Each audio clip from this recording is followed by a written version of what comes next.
চলো বন্ধু, চা হয়ে যা। চা খাওয়ার কি সময় আছে বলো? যখন তখন চা হয়ে যায়। এখন কত বেলা হয়ে গেছে বলো।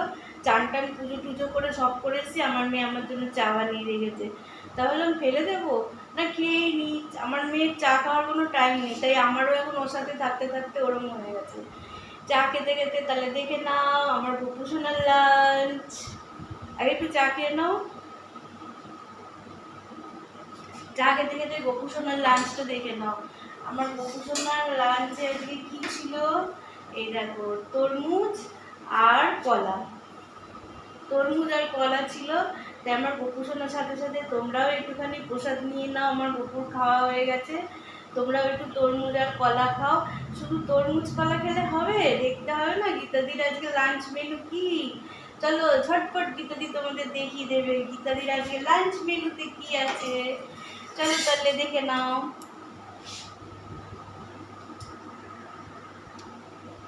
প্রথমেই এখানে দেখিয়ে দিচ্ছে গরম গরম ধুয়ো ওঠা ভাত। এই দেখো একদম গরম। আমরা অনেকক্ষণ পরে আজকে ভাতটা করেছি। ভাতটা আমি একটু দেরি করেই করি। ভাতের সাথে কি আছে দেখো, আজকে প্রথম দিয়ে দেখাচ্ছি। এই দেখো আজকে না একদম কি নেই, আজকে লাঞ্চে দেখতে হবে। এই দেখো নোটে শাক চচ্চড়ি। এটা ছোট ছোট করে আলু আর বেগুন কেটে এটা হয়েছে নোটে শাকের চচ্চড়ি। আর এখানে হয়েছে কি বলো, অল্প করে আম ডাল। টক ডাল খেতে খুব ভাল লাগে গরমের দিনে, তাই অল্প করে আম ডাল। আর এটা কি হয়েছে বলো তো, এই দেখো আলু পটল আর সোয়াবিন দিয়ে একটা মাখা মাখা করে তরকারি। আর কি হয়েছে আরেকটা জিনিস দেখো, এই দেখো এটা হচ্ছে দহি লাল মির্চ পনির মশালা।